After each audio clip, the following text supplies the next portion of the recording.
m'entendez? Pas encore. Ah, là. Merci, Wally. Bonjour à tous ceux que j'ai pas salués. L'église est pleine. Je vous cache pas que mon cœur, il fait un peu comme le carême de Jean-Michel, là, quand il fait à la fin du chant, là. Et ça fait touk, touk, touk, touk. Parfois, quand on prépare une prédication, on se dit, j'espère qu'il y aura pas trop de monde. Si je ne suis pas pertinent, ça, ça sera moins difficile. Voilà. L'église est pleine. Gloire à Dieu. Alléluia. C'est à ça que ça sert. Merci d'être là. Je vous propose de remettre ce moment dans la prière. Seigneur, merci de nous rassembler ce matin dans ta maison. Merci pour tout ce que nous avons vécu les uns et les autres déjà ce week-end. Visiblement, la soirée de louange hier soir a fait du bien à beaucoup de monde. Nous étions également 4 à aller au Binnenberg ce week-end. Nous avons été vraiment bénis par l'enseignement, mais aussi par les échanges avec les chrétiens qui étaient rassemblés là. Il y a 45 personnes qui se forment cette année. C'était vraiment un moment aussi de communion dans le Saint-Esprit. Et si tu peux, Seigneur, je t'en prie, nous donner encore un peu ton Saint-Esprit quelques minutes, même si on sait qu'il est avec nous tous les jours de notre vie, mais pour que ce moment de culte nous édifie tous ensemble et que ce que nous vivions ce matin nous donne de la force et du courage pour cette semaine. Est-ce que tu sais ce que chacun d'entre nous vivons, quels sont nos besoins? Ils sont différents et variés. Et nous savons que toi, tu peux utiliser ta parole pour toucher chacun d'entre nous au fond de son cœur. Et que nous soyons aussi des lumières autour de nous. Le thème du week-end du Binnenberg, c'était l'évangélisation. Et nous voulons vraiment que par notre vie et par notre témoignage et par nos paroles, nous soyons aussi une lumière euh, de ton royaume et que nous ayons celle sur cette terre. Amen. Alors, je vais mettre la première diapo, Wally. Drôle de thème, peut-être, pour une prédication, l'héritage. Alors, je vous rassure, je ne vais pas vous donner des conseils fiscaux. Alors, j'ai mis un verset pour introduire, j'y reviendrai à la fin. Il est question à de nombreux moments dans la Bible d'héritage. Je peux passer à la diapo suivante, Wally. Alors, petite entrée en matière. Est-ce que vous pouvez me dire pour vous, si quand vous entendiez héritage, qu'est-ce que ça signifie pour vous? De façon très large, hein. Ouais. Transmission. Patrimoine, ouais. Notamment, vous savez, en anglais, tous les musées, etc., c'est souvent des heritage centers. Donc, l'héritage, en anglais, ça correspond aussi au patrimoine culturel et à effectivement ce que nous ont transmis les générations précédentes. Héritage génétique. Génétique, ouais, effectivement. On a tous un patrimoine génétique qu'on hérite de nos parents. Filiation, effectivement. C'est pas n'importe qui hérite. Oui, effectivement. Ça revient à l'État, je crois, hein, ou alors aux autres héritiers les plus proches, mais les droits. Hmm. Oui. Ouais, et puis ça confère oui, effectivement, en tant qu'enfant, on a droit à un héritage. Il y a aussi des règles qui encadrent les héritages. Elles ont changé au fil des siècles, mais c'est une pensée à chaque nouvelle guerre en Israël, c'est à chaque fois ce que je me dis. Encore une génération qui va hériter toute cette violence et chaque génération a son lot de guerres dans ce pays et c'est une tristesse parce qu'on sait que oui, l'héritage c'est aussi des choses négatives, hein. Je sais pas, peut-être qu'il y en a qui ont vécu des héritages difficiles. Je ne demande pas de lever la main, mais c'est vrai que dans les familles, c'est pas toujours un moment facile. Il y a des personnes qui ne se parlent plus dans les familles après la distribution de l'héritage. C'est pas forcément un moment facile non plus pour les gens qui vont laisser un héritage, parce que l'héritage, ça signifie aussi la fin de quelque chose. L'héritage, c'est aussi une bénédiction, dans certains cas. Voilà. Tu peux passer la diapo suivante, Wally? Voilà, donc vous avez évoqué plusieurs choses, hein. Voilà, l'héritage, c'est quelque chose qui est à la fois recouvre des aspects positifs dans nos vies, mais aussi des aspects plus difficiles. Et évidemment, dans la Bible, il y a aussi question d'héritage spirituel. On n'hérite pas que des trésors, on n'hérite pas que des richesses, on n'hérite pas qu'une culture. Il y a aussi un héritage spirituel. Et c'est à ça que je voudrais vous inviter à réfléchir ce matin. On va commencer avec une première histoire biblique bien connue. Tu veux passer à la diapo suivante? Alors, l'histoire d'Ésaü et de Jacob. Alors, je vais pas relire les chapitres 27 à 33. Voilà. Ésaü et Jacob, ce sont deux personnages très différents. Deux frères, jumeaux, mais ils sont tous les deux très différents. Physiquement, hein, c'est vrai que Ésaü, il a dit qu'il était roux, il était poilu, il était fort, il était grand.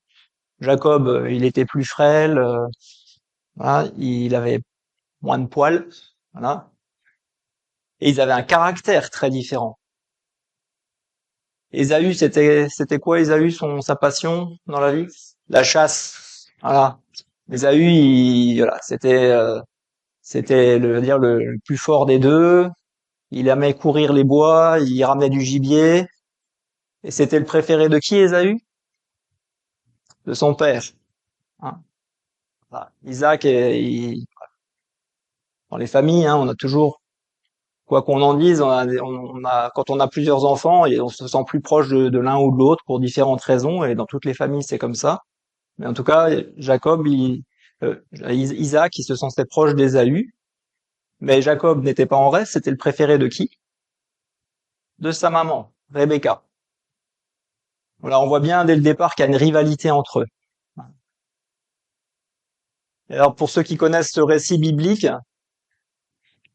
lequel de ces deux personnages vous préférez? Soyez honnête, hein. Rappelez-vous toute l'histoire. On va y revenir après point par point, mais est-ce que vraiment bon, je m'attendais bien à ce que beaucoup me disent Jacob, c'est un des patriarches, mais ouais, et puis même si on regarde juste sa vie, Jacob, c'est un personnage biblique.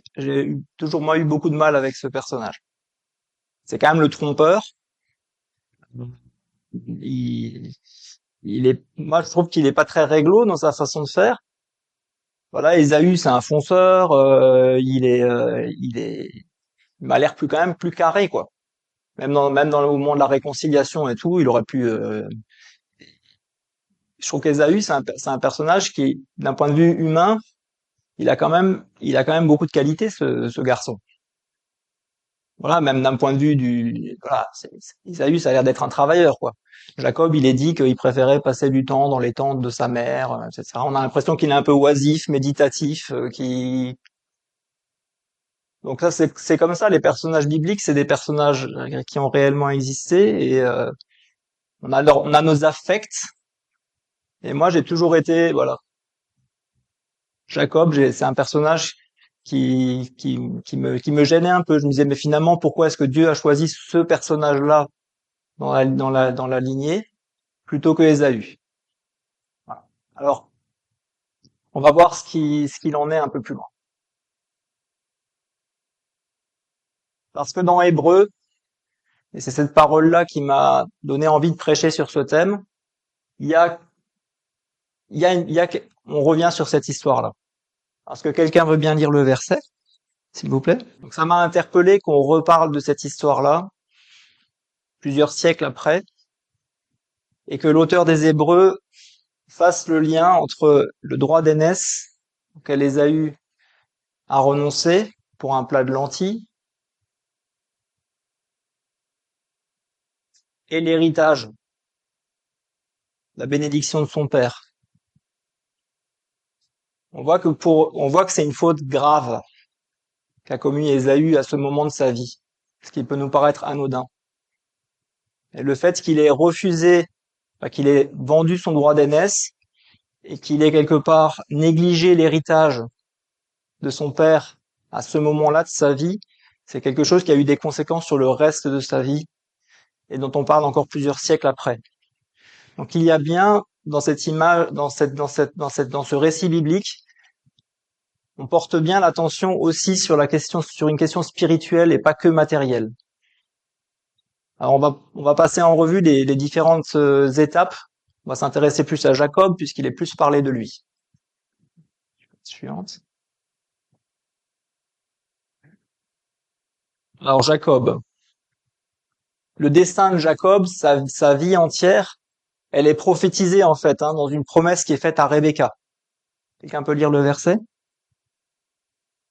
Ils sont des peuples dans ton ventre, deux peuples différents naîtront de toi. L'un des deux sera plus puissant que l'autre. L'aîné sera assujetti au cadet.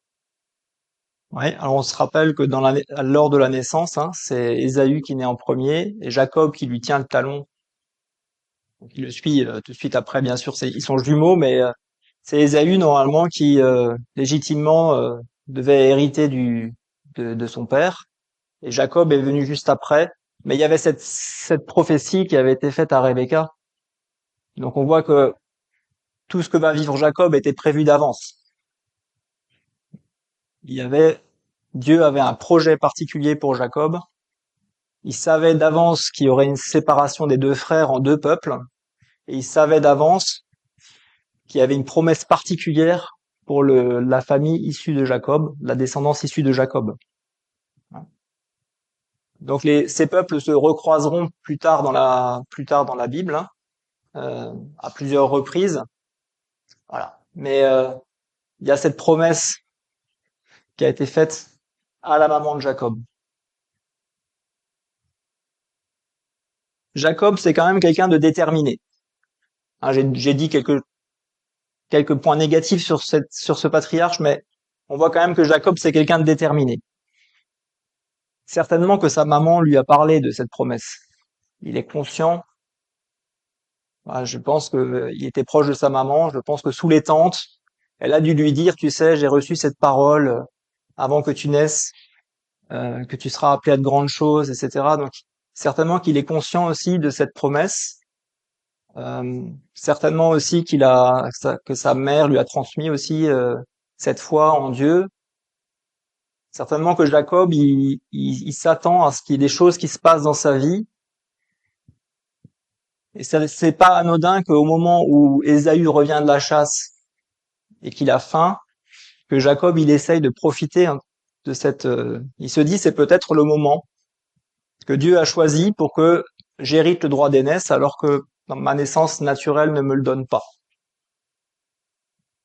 Quelqu'un peut lire le verset? Moi, ce passage, ce passage, je trouve ça incroyable. Est-ce que vous pouvez penser avoir à ce point besoin de manger pour céder à un droit aussi important? À l'époque, l'aîné, il héritait de tout, C'était le seul qui héritait de tout dans la famille. J'ai vraiment du mal à croire qu'Ésaü, il était à ce point au bout de sa vie, comme on dit aujourd'hui.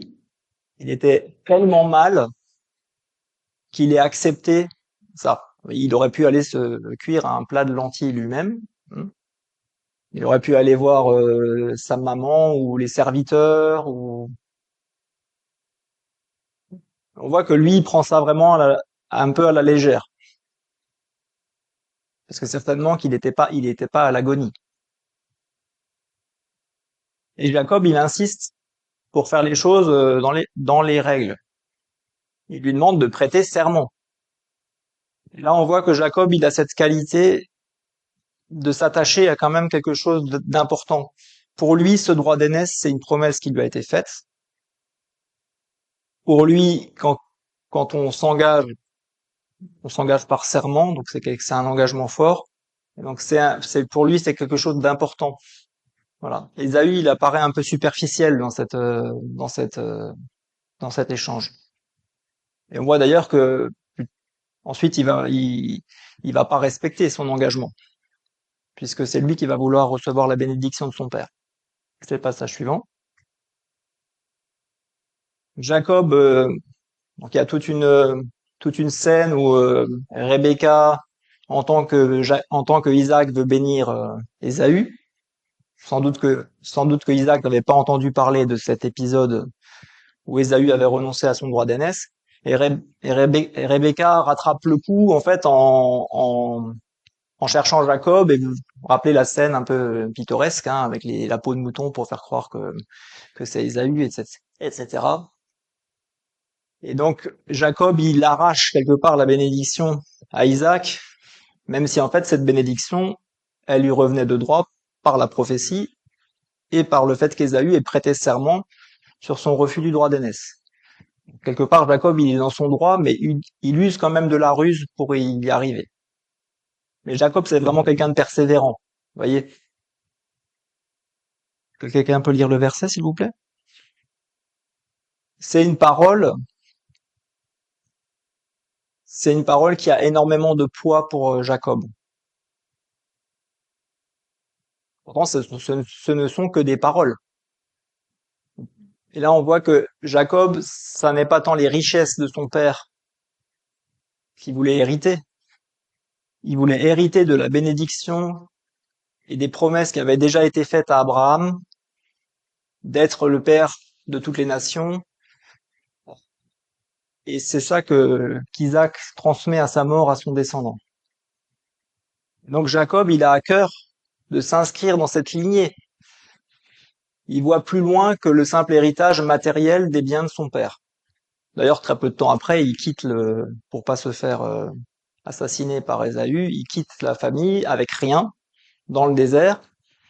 Et on voit que Jacob, il n'est pas attaché à l'héritage matériel de son père, il est attaché à l'héritage des promesses de Dieu faites au patriarche et dont il a conscience que lui, il est un des maillons dans cette chaîne. Et ça, c'est très beau, je trouve. Et, euh, et on voit qu'il s'est quand même battu pour ça. Parce qu'il le sait qu'en prenant la place d'Ésaü, il va créer ce conflit et qu'il va devoir partir. Je pense qu'il en a conscience avant de le faire. Il sait très bien qu'Ésaü va être en colère. Et de fait, celui qui va hériter de tous les biens matériels d'Isaac, c'est Ésaü, puisque c'est le fils qui restait. On peut passer au suivant. Jacob, c'est quand même vraiment quelqu'un de persévérant. On le voit dans son mariage.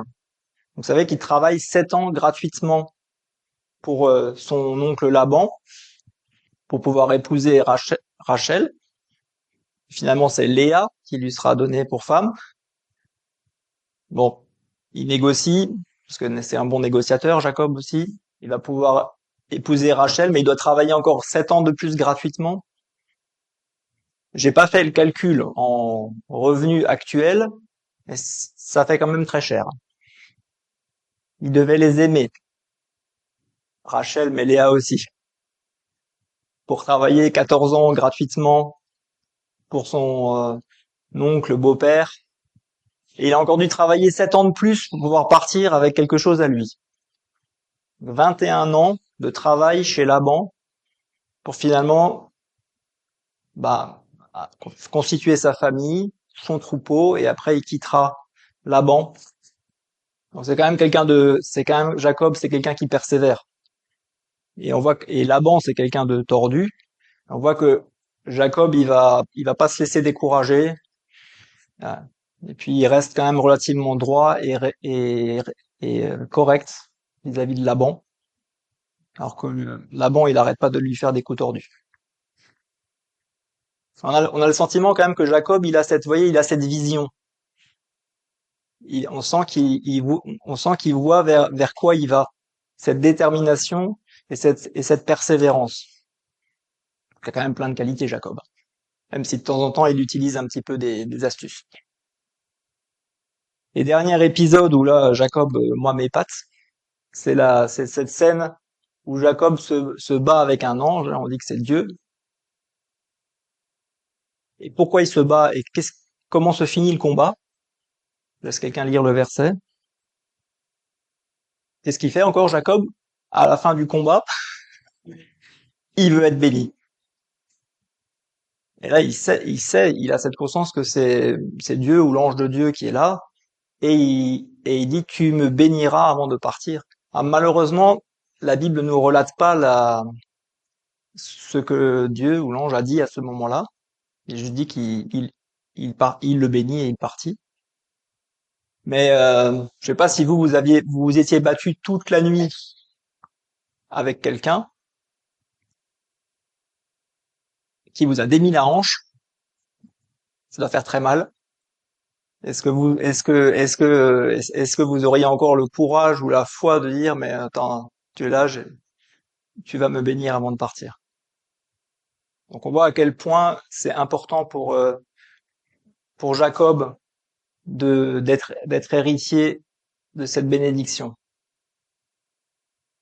Alors, comme souvent, hein, ces récits bibliques, ils sont pas juste présents dans la Bible pour nous faire la généalogie du peuple de Dieu. Hein,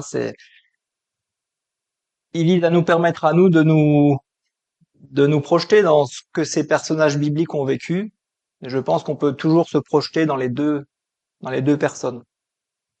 Parfois, on se sent plus comme Ésaü et parfois, on se sent plus comme Jacob. Il y a, la Bible elle a cette richesse de nous parler à tous, quel que soit notre passé, quel que soit nos expériences. Et c'est ça qui en fait un trésor à chaque relecture. Vraiment, je vous invite à relire de temps en temps ces récits qui sont ultra connus. Et pourtant, quand on relit le texte, on découvre à chaque fois une nouvelle facette. Alors, on va continuer un peu notre réflexion sur l'héritage. Est-ce que vous connaissez une deuxième histoire dans la Bible qui parle de deux frères et d'un héritage? Jacques et Jean, effectivement, il y a beaucoup de frères chez les disciples. Il y a André, enfin Simon, Pierre et André. Oui, oui, il y a plein d'histoires avec des frères. Mais effectivement, celle à laquelle je pense, parce qu'on pourrait, peut-être que du coup, il y aurait d'autres choses à tirer de ces histoires-là aussi, mais effectivement, Wally a dit le fils prodigue, et effectivement, c'est à cette histoire-là de cette histoire-là que je voudrais vous parler. Ah, vous allez vous dire, Nicolas, il nous refait l'école du dimanche, là, on a fait Jacob et Ésaü, et maintenant il nous fait le fils prodigue, parce que c'est une histoire qu'on a entendue et réentendue, etc. Et pourtant, moi, elle m'a parlé parce que quand on la met en perspective avec ce qui est vécu là, je pense qu'on peut voir une autre facette de ce récit. Alors, si quelqu'un peut lire le début de la parabole, s'il vous plaît. Alors, ce premier acte, moi, je l'ai sous-titré l'orgueil. C'est quand même une demande choquante. Je sais pas ce que vous en pensez. Alors, une connaissance m'a raconté une fois que elle a connu ça. Un fils qui allait voir son père et qui lui a dit, son père qui est pas âgé du tout, et qui lui a dit, bon écoute là maintenant j'aimerais que tu me dises ce que tu as prévu pour l'héritage. Je veux dire que le papa ça lui a fait drôle. Hein. Voilà. Il y avait des conflits dans la famille. Et c'est vrai que si on y pense, c'est immoral de réclamer comme ça son héritage. Je veux dire que c'est anticiper la mort du père et le réclamer tout de suite. Et moi ça me surprend que dans cette parabole le père il ait accepté ça. On a pu dire bah non. Bon, éventuellement faire un testament, mais là c'est pas juste un testament, c'est qu'il fait vraiment le partage des biens, puisque le fils cadet, il en bénéficie de cet héritage. Alors déjà, il y a quelque chose d'intéressant, c'est que il fit le partage entre ses fils. Hein. Donc on va parler du fils aîné tout à l'heure. Le fils aîné, il a aussi hérité là, à ce moment-là. On est d'accord. Donc le père n'a plus rien. Il a a priori tout donné, à part égale, semblerait, entre ses deux fils.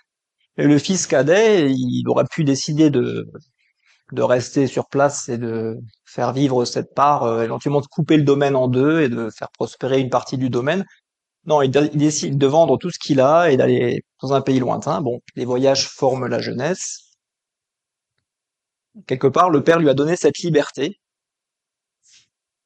d'utiliser la moitié de son patrimoine pour faire ce qui lui semble bon. Moi, c'est quand j'ai relu cette parabole, souvent, cette parabole, elle est présentée pour, alors dans le contexte où Jésus l'a dit, c'est vrai qu'elle est présentée comme euh, une façon pour le Père d'appeler à lui des non-chrétiens. C'est souvent l'interprétation qu'on en fait. On dit en fait, le fils cadet, c'est celui qui a pas reçu Jésus dans sa vie et qui s'est éloigné de Dieu. Mais moi, je vous invite à considérer la chose un peu différemment. C'est qu'ils sont tous les deux, ces hommes, ils sont tous les deux fils. Comment est-ce qu'on devient fils de Dieu? Dans la conversion. Pour moi, le fils cadet, là, il est né de nouveau. Vous voyez, c'est pas forcément quelqu'un qui ne connaît pas Dieu. Sinon, il serait pas fils. Il serait esclave ou serviteur ou il serait pas fils. Par contre, on voit qu'il s'éloigne, clairement. On voit qu'il prend le large. On voit qu'il prend une décision claire de se priver de la communion de son père en partant. On voit qu'il ne tient pas compte non plus certainement de l'enseignement et de ce que son père lui a enseigné dans son enfance, hein, il décide de gaspiller sa fortune, voilà, en menant grande vie. On pense que c'est pas ça que son papa lui a appris sur cette terre.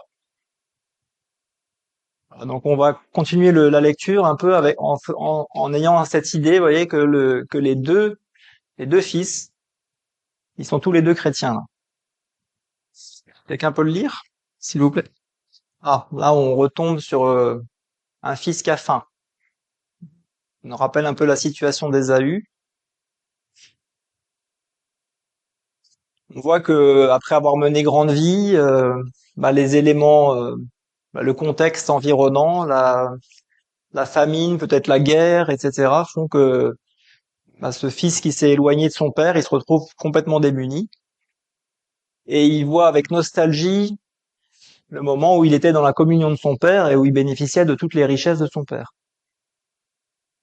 Ça peut nous arriver aussi, à nous, dans notre vie de chrétien, d'avoir été à un moment un peu moins actif, de moins lire notre Bible, d'être moins être présent dans le service de l'Église, de moins nous investir euh, dans la prière, dans la louange, et de traverser un peu des déserts spirituels, hein. Voilà, on a faim, hein.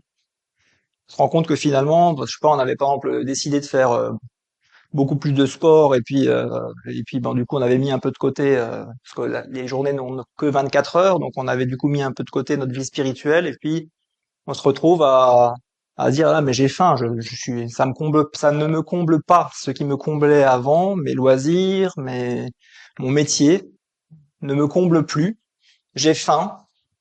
Et alors là on se rappelle de ces moments de bénédiction, de vie spirituelle épanouie, et on se dit là, j'avais quand même, à ce moment-là, je vivais quand même quelque chose de fort avec mon Père Céleste. Et là, il y a deux options. Soit on continue à se dire non, non, mais je vais faire encore un peu plus de sport, ou alors je vais bientôt avoir une promotion et ça ira mieux. Ou alors on fait la démarche là, du fils prodigue de dire non, non, il faut que je revienne à ce que j'ai connu avant, au moment où le Père me remplissait de quelque chose de vraiment bon pour moi. On va voir la suite. Je pense que le fils perdu n'en espérait pas tant.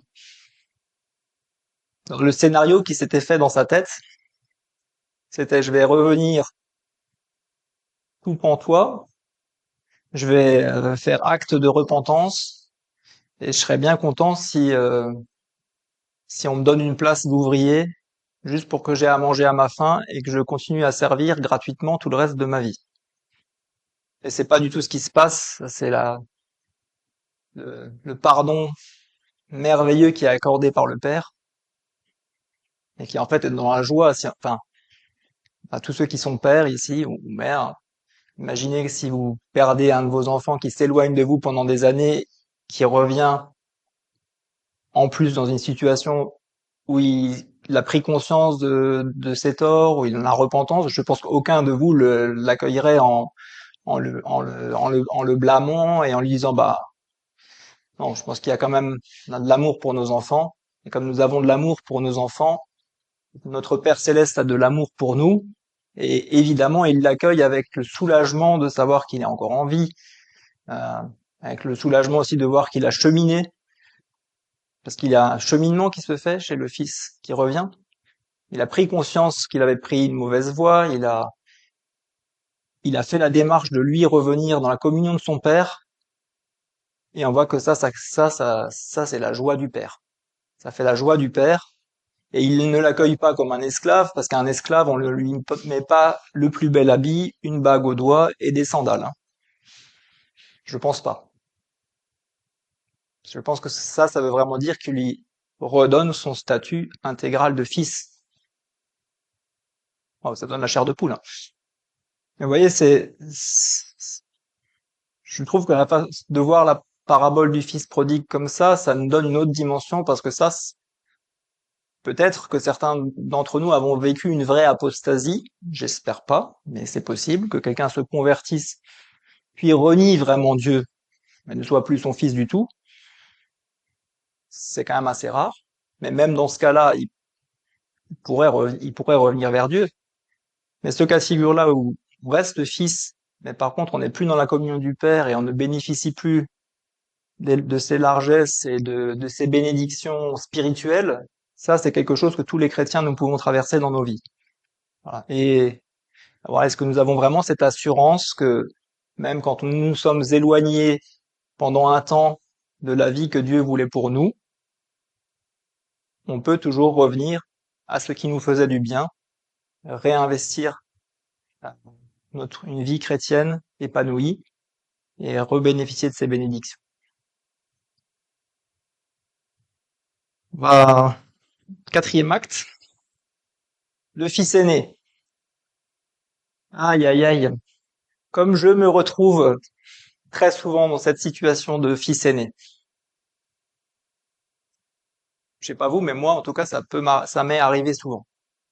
Au lieu de me réjouir de voir un frère qui avait délaissé peut-être un peu l'église ou qui s'était un peu éloigné ou que je trouvais moins actif ou je trouvais pas suffisamment bouillant à mon goût, se réinvestir, de se dire ouais mais enfin quand même, ça fait 3 ans qu'il faisait rien dans l'église, et puis là maintenant il vient comme une fleur, fait comme si rien n'avait changé.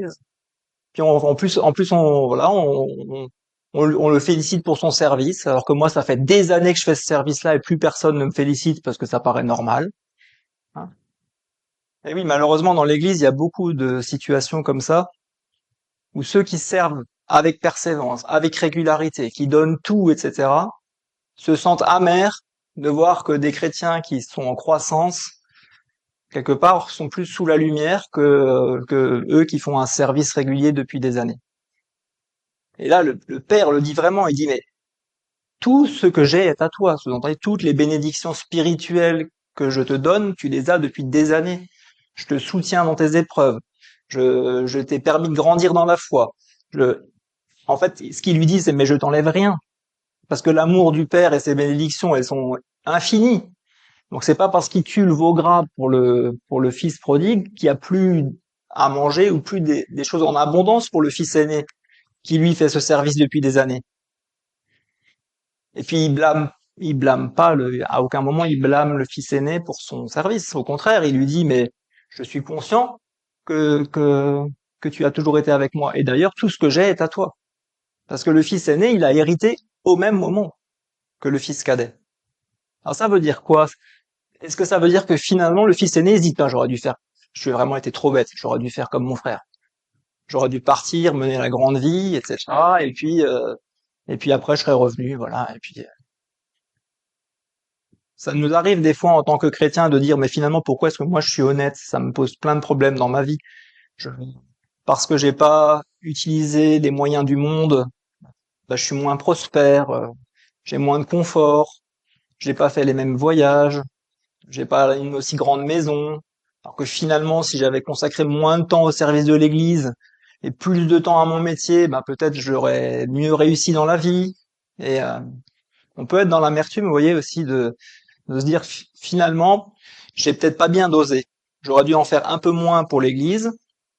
J'aurais dû m'intéresser un peu moins à ma vie spirituelle. J'aurais un peu mieux réussi matériellement. Et globalement, vous voyez, l'équilibre, il serait meilleur. Bon, on va voir après ce qu'en dit le Nouveau Testament. Mais en fait, c'est pas ce qu'a fait le fils aîné. Le fils aîné, non. Il a continué à travailler dans la maison de son père. Il a continué à s'investir, etc. Et pourtant, c'est dommage, il est dans l'amertume. Il n'est pas dans la joie. Et pourquoi est-ce qu'il n'est pas dans la joie? C'est parce qu'en fait, il se compare. Il se compare à son frère qui a fait un autre choix. Et quelque part, il se pose la question lui-même. Est-ce que le choix que j'ai fait, est-ce que les décisions que j'ai prises dans ma vie, est-ce que c'était les bonnes? Et on voit que le père, il essaye de le rassurer sur le fait, mais non, c'est toi qui as eu c'est toi qui a eu la bonne part. C'est toi qui a fait le service.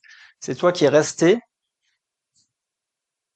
Et pour être très clair aussi, il n'est pas dit que le fils cadet va réhériter quoi que ce soit. Ça veut dire que ce que le fils aîné a fait pendant toutes ces années, il a continué à faire prospérer la moitié du domaine familial qui restait. C'est pas au fils cadet qui est parti et qui est revenu. Ça reste au fils aîné. Donc si on raisonne purement d'un point de vue capitalisme, là, celui qui a fait le bon calcul à la fin, en termes de patrimoine, d'accord, c'est quand même le fils aîné. Parce que le fils cadet, il revient, il est dans la joie de son père, il a un joli vêtement, des sandales et une bague, mais c'est tout. Alors peut-être qu'il lui reste des années pour recapitaliser, se refaire un patrimoine à lui, mais le patrimoine qu'il a hérité au départ et qu'il a dilapidé, ce patrimoine-là, il est perdu. Et le fils aîné, ce capital spirituel qu'il a hérité et qu'il a fait prospérer dans le service de la maison de son père, il lui est acquis. Donc c'est une parabole qui est assez juste, vous voyez, parce que parfois c'est présenté comme une parabole injuste. C'est finalement un peu l'idée de dire, ben, faites ce que vous voulez de votre vie, et à la dernière minute, vous vous convertirez, vous reviendrez vers Dieu, et paf, vous retrouvez le statut de fils, paf, le beau manteau, la bague, etc. C'est en termes de patrimoine céleste, c'est le fils aîné, ils héritent, enfin, ils sont tous les deux dans le patrimoine céleste, ils accèdent tous les deux au royaume, puisque le fils cadet, il reste fils, mais ils n'ont pas le même capital dans le ciel. Je suis pas, je m'excuse d'utiliser des termes, vous voyez, un peu économiques pour parler de ça, mais quand on parle de trésor dans le ciel, de royaume, etc., c'est quand même de ça qu'il est question. Jésus, il a eu plein de paroles pour dire que on n'aura pas tous le même patrimoine dans le ciel. Et que même si on est tous sauvés par la foi et la foi seule, ce qu'on hérite dans le royaume, ça dépend quand même de notre manière de servir. Et c'est là qu'il y a un équilibre un équilibre merveilleux dans la parole de Dieu et dans l'évangile, c'est qu'il y a à la fois ce don parfait et gratuit du salut, avec quand même une responsabilité, en tant que chrétien, d'utiliser le temps qui nous est donné sur la terre pour accumuler un vrai patrimoine dans le ciel. Alors, dernière étape, la joie du Père. On l'a vu un peu.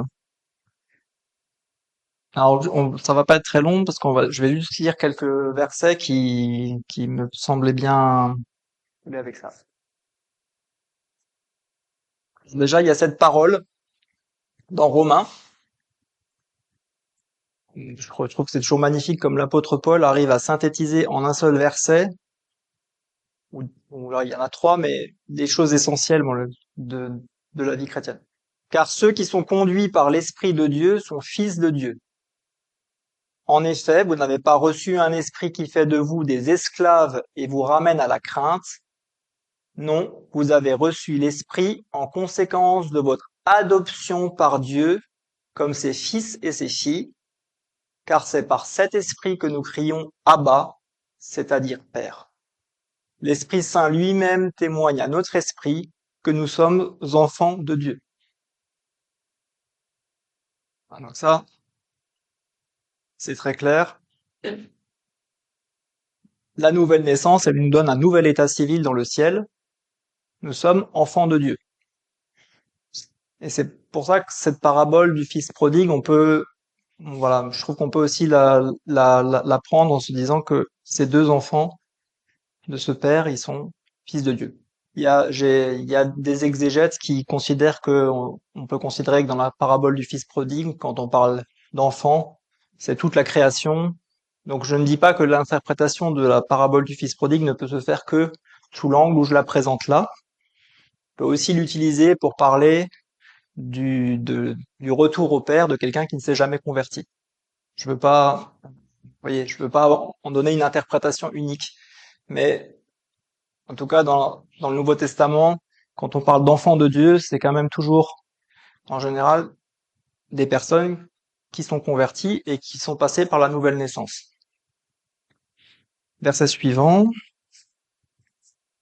À ce statut d'enfant de Dieu se rattache une promesse.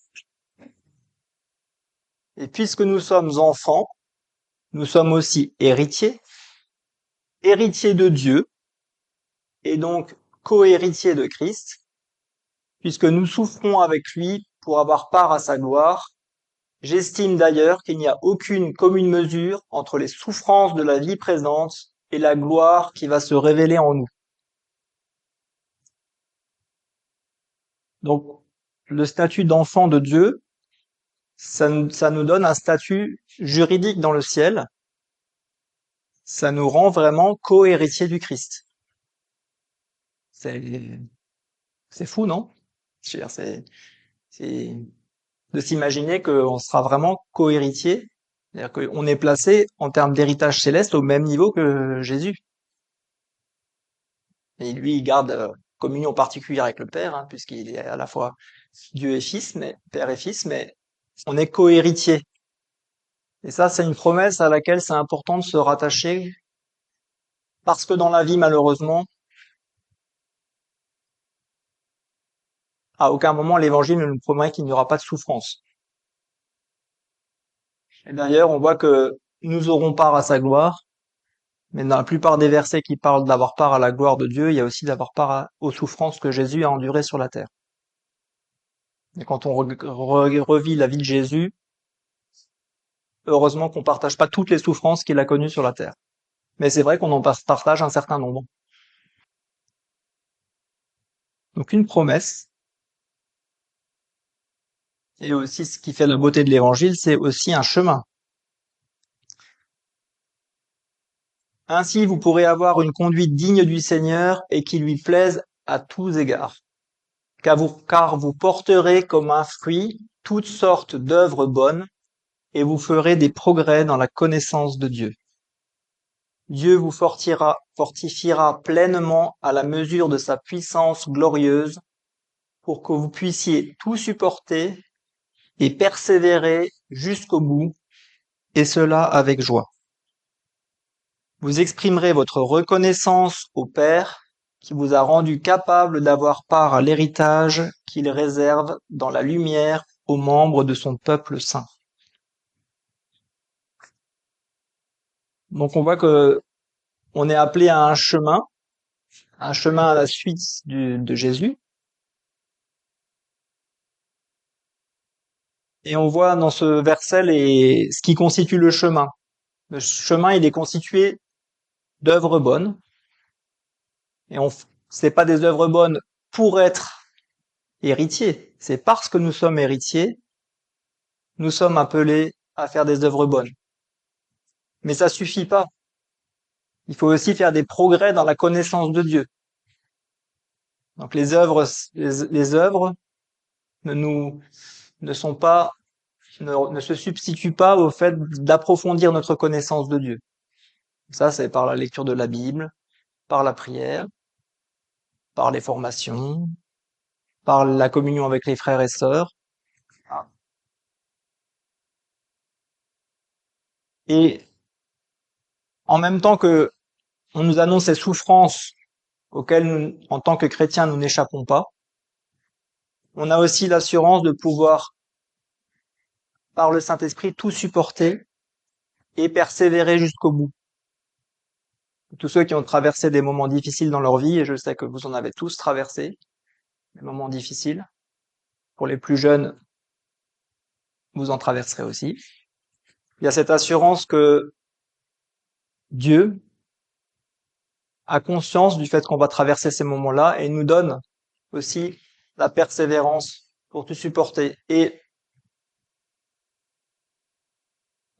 alors ça, c'est plus difficile, avec joie.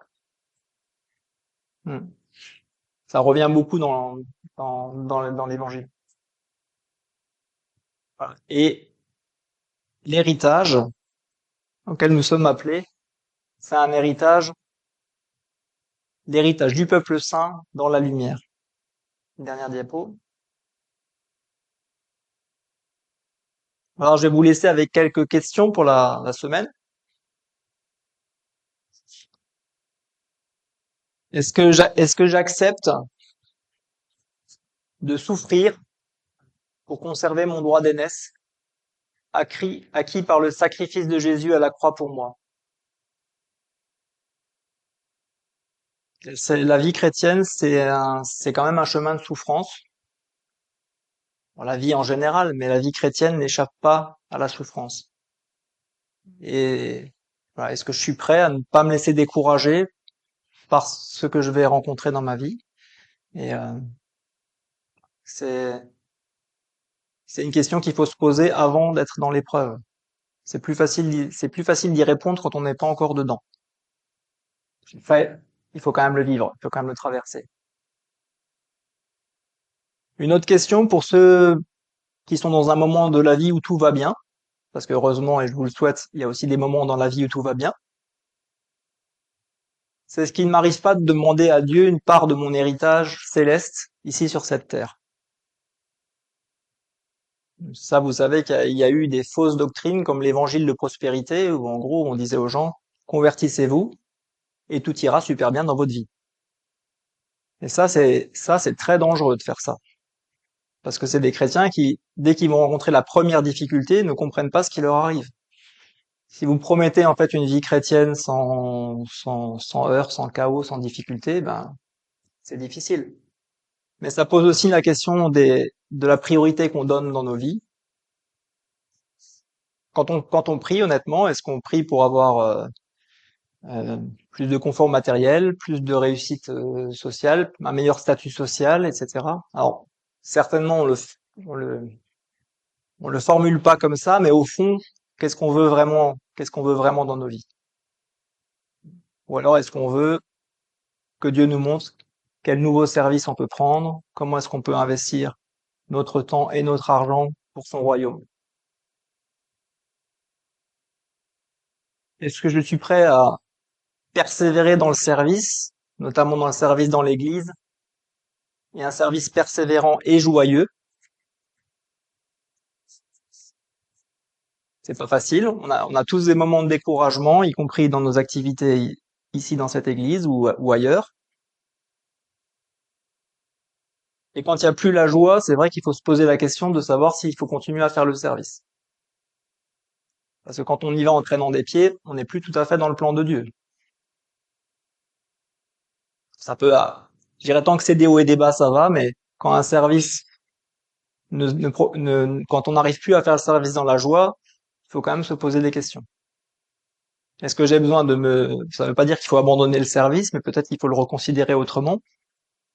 Ou peut-être parfois il faut aussi changer de service, parce que il y a aussi de l'usure, mais en tout cas, il y a toujours cette notion qui est associée de persévérance et de joie qui est associée au service et pas seulement la persévérance. Voilà. Et ensuite, il y a énormément de textes dans le Nouveau Testament qui parlent de l'héritage, du royaume, etc. Et j'en ai pris un. J'ai pris un verset qui vraiment parle d'héritage. C'est un des versets des Béatitudes. Je vais pas, si vous relisez les Béatitudes, vous verrez que c'est pas une annonce édulcorée de la vie chrétienne. Ce contraste entre les difficultés de la vie chrétienne et ce qui nous attend. Et bon, ça, c'est un des versets des Béatitudes, hein. Heureux ceux qui sont doux, car Dieu leur donnera la terre en héritage. Voilà. Je vous laisse ce verset vous accompagner pour cette semaine. Je propose de prier. Merci Seigneur pour ce temps que tu nous as donné. Merci pour la richesse de ta parole qui ne cesse de m'interpeller. Donne-nous d'être de bons serviteurs, persévérants et joyeux. Indique-nous la marche à suivre dans nos vies personnelles, dans nos vies de famille, dans notre vie d'église. Que tu nous conduises individuellement et collectivement sur le chemin que tu as prévu pour nous, Seigneur. Louange et gloire à ton nom. Au nom de Jésus. Amen.